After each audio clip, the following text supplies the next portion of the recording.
And welcome into FedEx Forum. Clayton, Collier, Drew Hill hanging out with you as the Grizzlies get set to take on the Timberwolves. First game since the trade deadline, so a very busy week and a very busy day, Drew. We'll start with this. Luke Canard obviously coming in, and the Grizzlies trading in a three-team deal, sending out Danny Green, sending out three second-round picks, which apparently is the currency of this year of the NBA.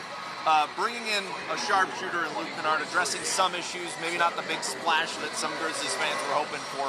What did you make of the trade and overall their moves from this deadline? Yeah, first of all, would you take 5 second-round picks for this suit here, or no? It's a wedding suit, so I don't know. Oh, okay, maybe not. No, I thought it was a trade that made a lot of sense for the Grizzlies. Again, not the splash that you maybe were hoping for if you were a Grizzlies fan.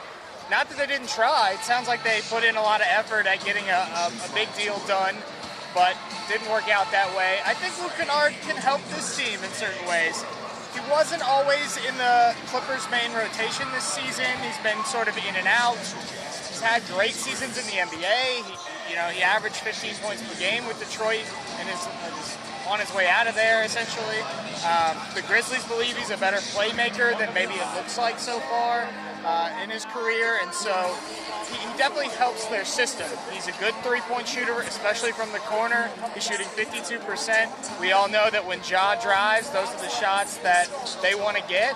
So, you add another three-point shooter, it does help a little bit. There's still questions about where he's going to fit in the rotation. Taylor Jenkins said today that he's already starting to work through that in his head. We'll see what happens, but I'm excited to see him out on the floor with the Grizzlies. I think hypothetically, or at least on paper, he makes a lot of sense. Yeah, and Zach Kleiman was made available today, had a lot to say on a variety of topics, but starting out, he was very clear, as you mentioned. The Grizzlies tried to make some big splashes, were very aggressive in making some offers that even he said that if they were accepted, he felt the conversation may have been that they gave up too much to try and go and get them.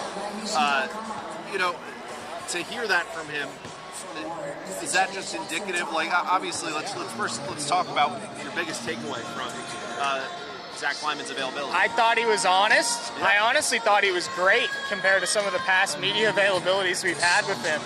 I think he's kind of aware that Grizzlies fans thought that he should make a move, and when the team isn't winning, you want them to make a move. And again, he was very quick to reiterate, it's a misconception that we thought we were just cool at this point, that we are just content to sit back and do nothing. They really tried to go get a few guys. I think we have an idea of who those names might have been. OG Anunoby. There's reports out there from ESPN that they're prepared to offer every first-round pick and every pick swap that they could for Kevin Durant. That doesn't work out.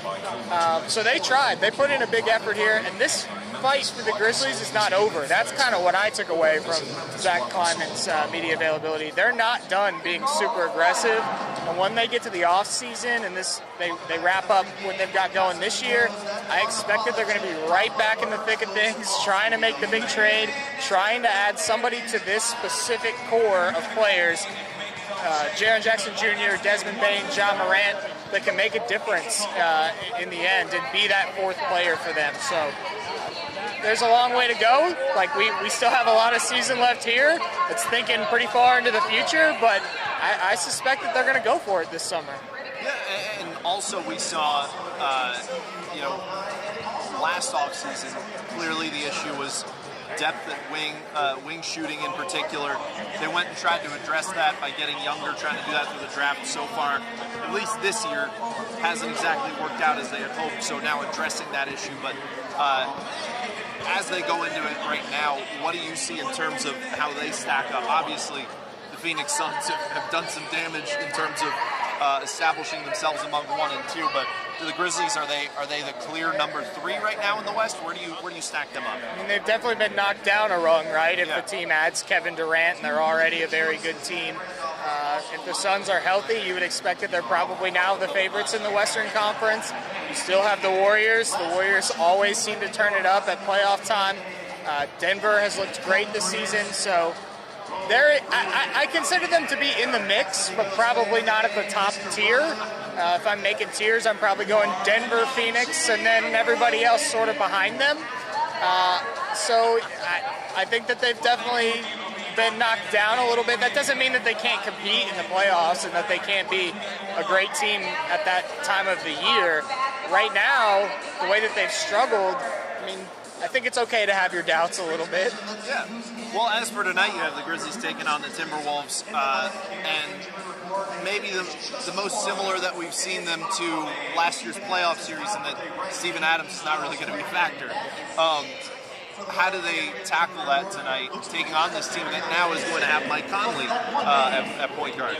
You have to rebound. First and foremost, you have to rebound. Taylor Jenkins has been preaching this for multiple weeks now that Steven Adams has not been in the lineup.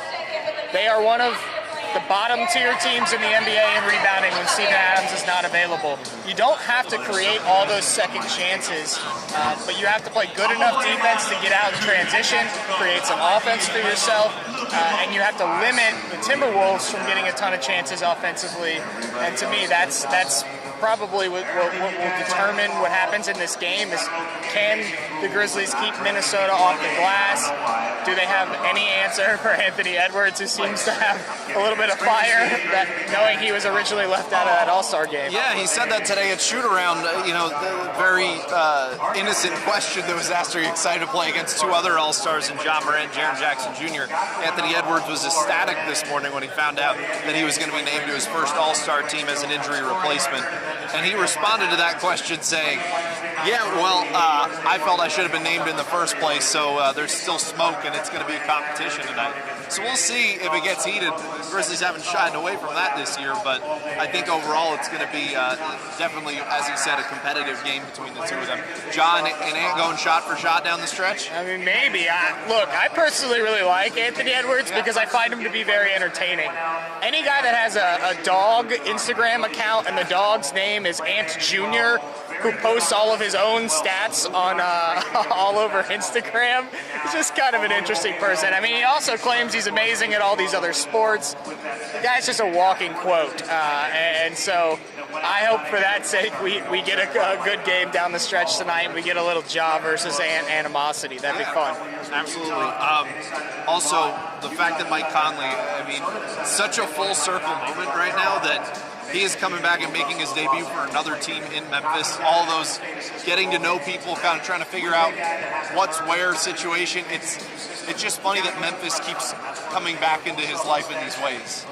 It's kind of incredible, right, that he's here tonight, that this is the way. I'm not going to lie. It was weird when he walked out here in his Timberwolves gear. I'm used to the Jazz gear by now, but the T-Wolves gear was a little different.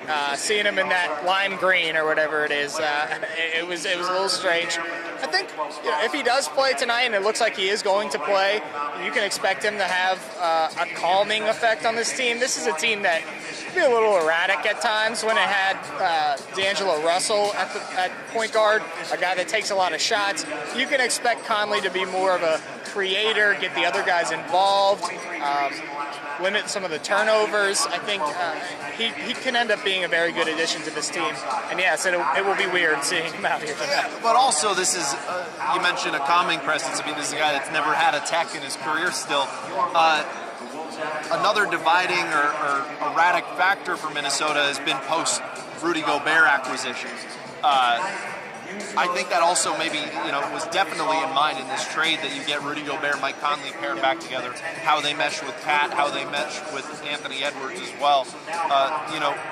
Could have been a very smart way to try to create some balance here for them overall. But nonetheless, Mike Conley back in town. The one thing I got to say about this, obviously we want to see Mike Conley win a championship at some point in his career. I want to see Mike Conley get to a beach at some point in his career, because I mean, he's from Arkansas, went to Ohio State, high school in Indianapolis, Memphis, Utah, and then now out here to Minneapolis. Nothing against any of those places. They're all wonderful, of course, here in Memphis too, but let this guy get some sand at some point, Yeah, right? he can get there in retirement. That's fair. Yeah, I'm not feeling that bad for him. He's got plenty of assets to be able to get to a beach when he needs to. Yeah, he'll figure it out, I'm sure. Well, Grizzlies coming in tonight as 7-point favorites over the Wolves. Are you taking that? Or are you taking the Timberwolves? Or are you taking the Grizzlies on that? I don't bet on NBA games. No, that's fair. Say that right up, right that's up the top. I think that the Grizzlies are deservedly a 7-point favorite in this one. It feels like this is a team that kind of recognizes the noise around them right now. They're on a mission to sort of prove that they have gotten back to normal, or at least closer to the form that they were in before they lost Steven Adams. And so, you know, I suspect that they're highly motivated for a game like this, and especially when you see a team like Minnesota on the other side that you played in a playoff series and you know is very competitive. These two teams get into it often, and so I think I lean Memphis here in this one a little bit. Good way to put it. Drew, thanks so much for joining us. Yeah. You can read them over at the Daily Memphian? Sure. You went with the left, so I had to go with the left. I was just gesturing, but sure, we'll go with that. You can read them over at the Daily Memphian. Grizzlies tipping off at 7 p.m. You can check back with us at 10 p.m. with the 9:01 as we recap this game. Thanks for joining us. Have a good one. And the lights turn off just in time. Thanks, guys.